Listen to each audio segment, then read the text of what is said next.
wanna show you a video how Japanese people at some point saw the term Japanese RPG as offensive. Ready? Ready to learn how Japanese people feel about the term Japanese RPG? I am. You might be surprised.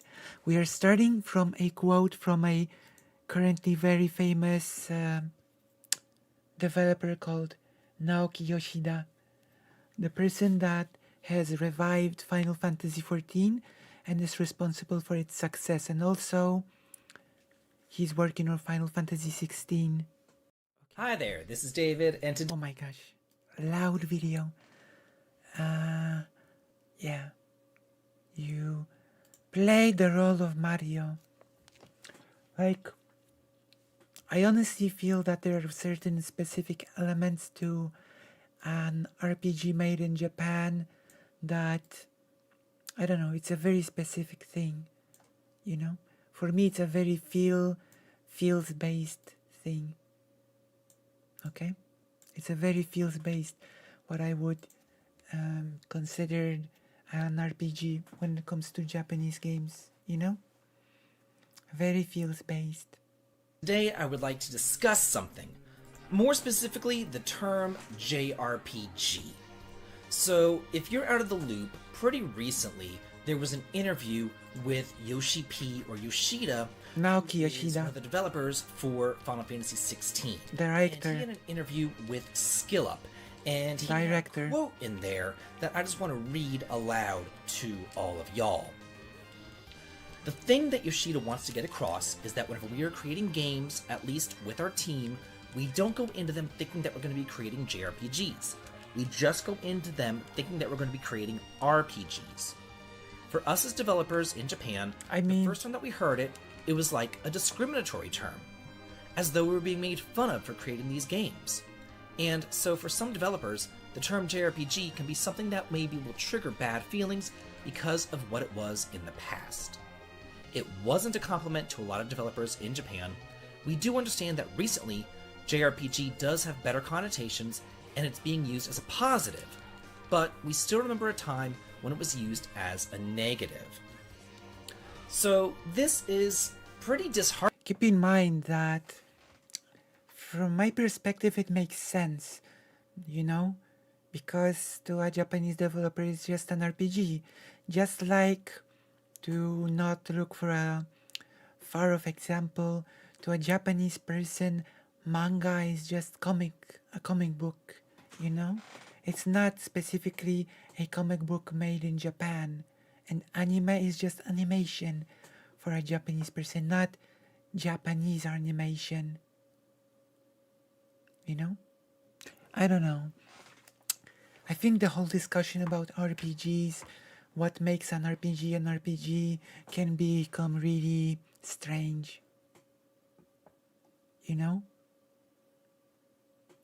I don't think there's one correct way for an RPG to be an RPG, that if you don't have choices then it's not an RPG, or if you don't make the character from scratch then it's not an RPG, you know. I don't know. I think it's like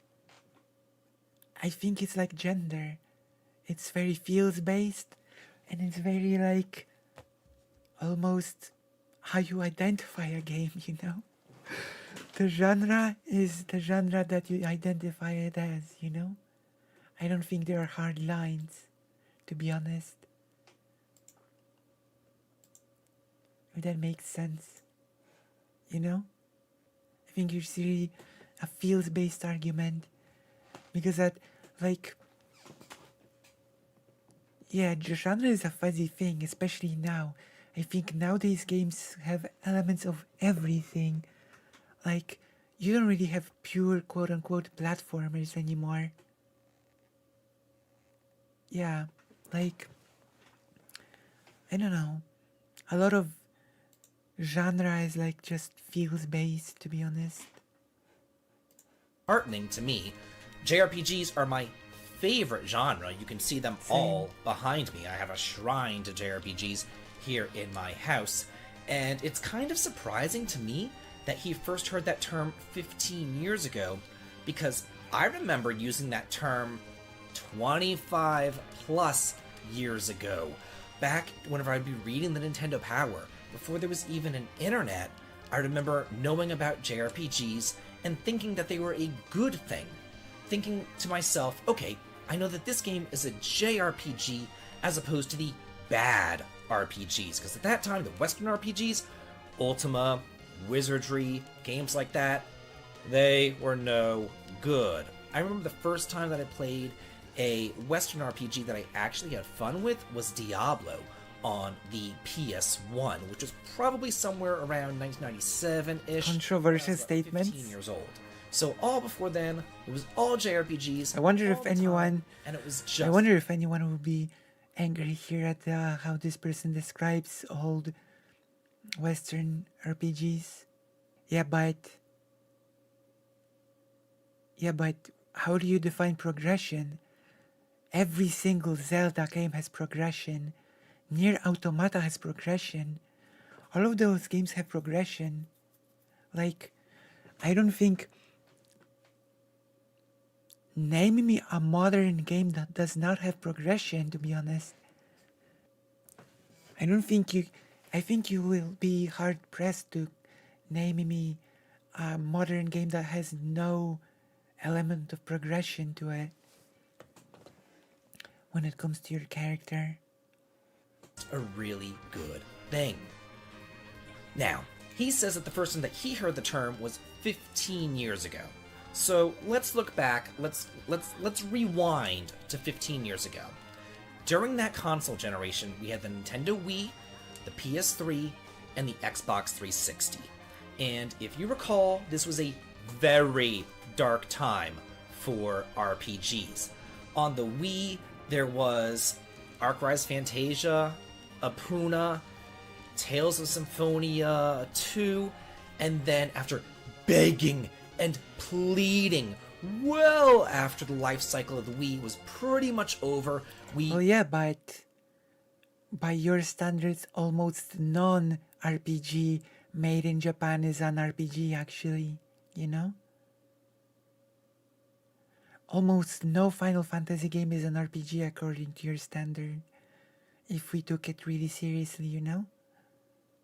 We finally got some decent games for the Wii, mostly in Xenoblade Chronicles, as well as The Last Story and Pandora's Tower. And if you were around during that time with Operation Rainfall and all that, you will remember that. Back whenever the Xbox 360 was first released, there were some good JRPGs on that system. They actually came out on the Xbox before they came out on the PS3. Games like Star Ocean 4 came out first there. So that was pretty decent. And they also got Lost Odyssey, they got Blue Dragon, they got Tales of Vesperia, all on the Xbox 360. So that was one of the reasons In fact, I remember people saying... I actually remember people unironically saying that Final Fantasy VII was not an RPG. People used to say that Final Fantasy VII was just an adventure game. Almost like a point and click without pointing and clicking. You know? That you just walk around and click for dialogues and fight. You know? I don't know. To be honest, I think this is just your personal reading of it. You know? Yeah. Don't worry. We will get to Nier Automata, and then I will break all of the RPG elements down, alright? It'll be a thing that I will do for all of you as a gift. Yeah, I actually agree with Moho here. Because, I don't know, maybe you were. Maybe you were an adventure game. Daedalus. I bought the Xbox 360 because I was like, oh, this is a JRPG machine. The PS3 had to kind of play catch up, and then eventually a couple JRPGs came out for that system, most notably Tales of Graces, Tales of Xillia, a couple more here and there, but for the most part, it wasn't really the best ever for JRPGs, and especially for Square Enix. Because what were they producing at this time? If you recall, Not it good. was that Final Fantasy XIII trilogy, which wasn't exactly the most popular True. Final Fantasy games ever received. So, for the first time that they heard this term, they weren't really doing the best job that they've ever done. And honestly, this was probably the first time that they were really facing true, stiff competition from Western developers. So, for them to hear this term the first time 15 years ago makes sense to me. Because it was the first time that they really had to say, like, oh, Dragon Age? Oh, Skyrim?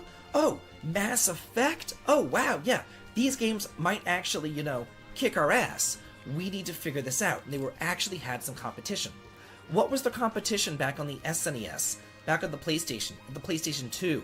There really wasn't all that many great Western RPGs on those systems. So I think that... But the PC had pretty good RPGs. The PC had Fallout 1, Fallout 2. There were pretty good Western RPGs.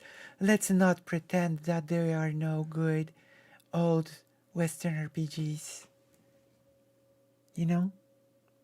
You know what I mean? Like, let's not even pretend that, like, arguably Fallout 1 and 2 can be called better games than the modern Fallout depending on how you look at those games, right? Like, in my personal opinion, Fallout 1 and 2 are better than Fallout 3 or 4. Oh yeah, well, that's a fairly new game. Disco Elysium is a fairly new game. that the reason why they first heard this term back during this console generation was because this was the first time that they really had to deal with Western competition in the RPG realm. No, I don't and agree. They knew that these Western I don't RPGs ag- at the time I- were... I don't agree with this. I don't really agree with this theory. Like, I really don't agree with this. That up to that point, there were no good Western RPGs. You've got Baldur's Gate. What about games like Baldur's Gate? No, I don't agree with this. Like, no. That's not a reasonable thing to say, to be honest. doing a whole lot better than the I weren't a huge fan of Western RPGs, and even I knew of games like Baldur's Gate. Japanese RPGs at the time, and that is why I think that they have this negative connotation with the term.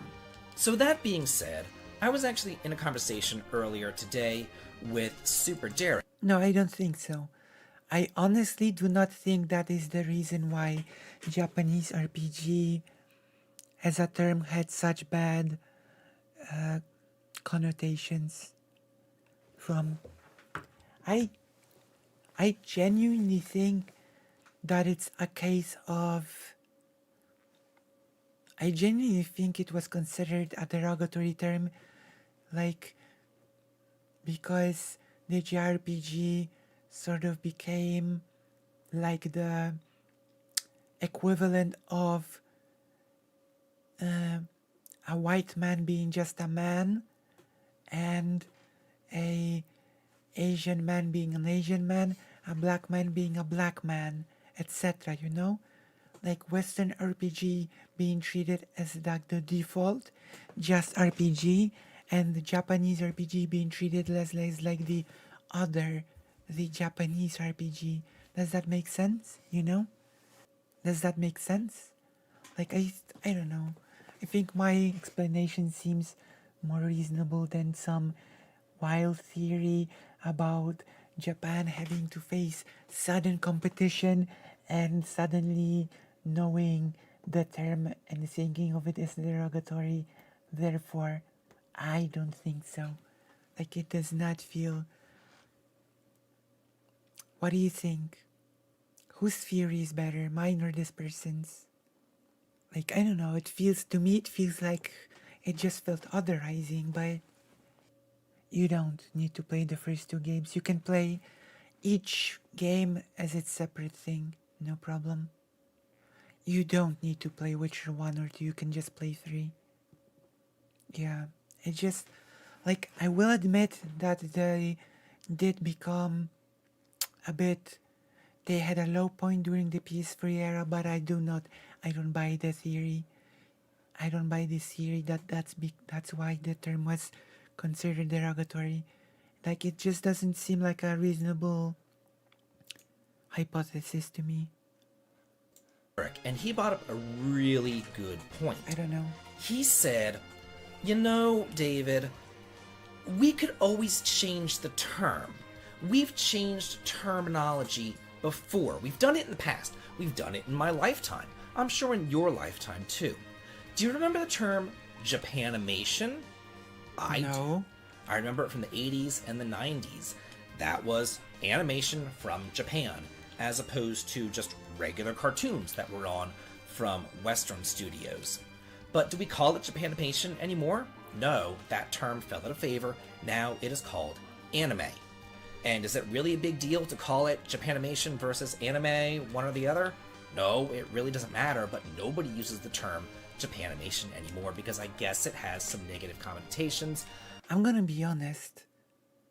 Calling anime as the Japan-specific animation is almost a distinction between a difference from calling it Japanimation, you know? Because in Japan, anime is used as a term that describes all animation, you know? Well, I'm not from the US, so I cannot remember that. I guess. I'm just not from the US. If you agree with me, you should scan the QR code and buy me some socks. I always looked at Japanimation as kind of a sexualization of girls. What? Whenever I first heard it. I'm sorry, what? Back whenever I was a teenager. What? So it does make sense now to call it anime. What? Another term that I believe has been Where did- to be positive. Where did that come from? Where did that explanation come from? Oh my. Yeah. I watched a really interesting video. A person walked around and asked Japanese people if they watched anime and what was the last anime they've seen. And there was a pair that answered with, the last anime we've seen was Frozen. So yeah. It's just, yeah. It's just animation. Yeah, the whole sexualization angle, I don't know how to feel. I don't know how to feel about that one. Positive is the term queer, and I believe that this term has been reclaimed in my lifetime as well. Personally, I hate the term. I cannot stand it. I abhor the word itself, mostly because I've been bullied with that term. I've been discriminated against with that term, with that word. I mean, I don't hold it against people who do not like reclaimed terms. If they were really harassed with the words and feel a really negative sort of almost like a trauma response, right? Like, I'm not gonna hold that against people, right? Yeah, he is. Like, I think it's reasonable, not like, I don't think I'm gonna hold it against a person that just feels like all those negative emotions surging back, right? I think it's reasonable, to be honest. Yeah, Moho. And it can get really weird. The otherization of Japanese media, it can get really weird. I agree with Moho, it can get really strange. But I have seen that a whole younger generation out there has tried to reclaim that word. People identify as that term, and they've reclaimed it to be positive. So that begs the question, and this is also something that Super Derek brought up. Give him a like, give him a sub. Is we can change the term JRPG if we want to, but what do we change it to? It's fine to change it, but what term can we use instead? And you can't just say, Japanese role-playing game, because to me, it's more of a descriptive term rather than a term that's just from Japan. For example, there are some JRPGs out there that we all know of as JRPGs that were not developed in Japan, such as Black Sigil, Blade of the Exiled. That was developed in Canada. Secret of Evermore, that's a classic. Guess what? That's American. And then, like the most JRPG ever, Final Fantasy IX, best game ever, guess where that was developed? Hawaii! And they're all JRPGs, because it's more of a descriptive term. It's more of... Yeah, but Final Fantasy IX was done in Hawaii because the father of the series, Hironobu Sakaguchi, spent a long time in Hawaii, right? Yeah, they do. Yeah, it is. Just telling what the gameplay is like.